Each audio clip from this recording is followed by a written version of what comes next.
দাদা আমাৰ মাজত সদায় কাজিয়া হয়, কিবা নহয় কিবা কথাত কাজিয়া হয়। আৰু সি মোক লগৰ ল'ৰাটো দূৰৰে কথা, লগৰ ছোৱালীকো মাতিব নিদিয়ে। মই অকলে অকলে কলেজলৈ অহা যোৱা কৰিব পাৰো জানো? মই কি কৰাটো ভাল হয় আপুনিয়ে কওকচোন। চোৱা, ল'ৰাৰ লগত মাতিব নিদিয়াটো বেলেগ কথা, কিছুমান ছোৱালীকো যদি মাতিব নিদিয়ে সেইটোও বেলেগ কথা। কাৰণ তোমাৰ লগৰ কিছুমান ছোৱালী হয়তো বেয়া থাকিব পাৰে, কিন্তু প্ৰতিজনী ছোৱালীৰ লগত যদি কথা পতা বন্ধ কৰাই দিয়ে সেইটো কেনেকৈ মানি লব পাৰি? এই কথাটো কৈ মই ছোৱালীজনীক উচতাই দিয়া নাই, মই মাথো কব বিচাৰিছো ভাল পোৱাৰ নামত ইমান মানসিক নিৰ্যাতন নচলাবা। কোনো কাৰো বন্ধুক এৰিব নোৱাৰে।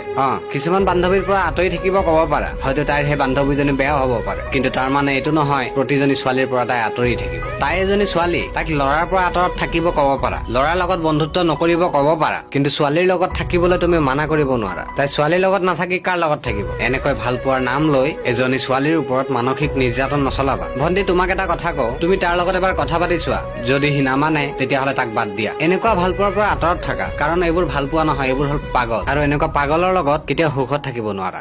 ধন্যবাদ।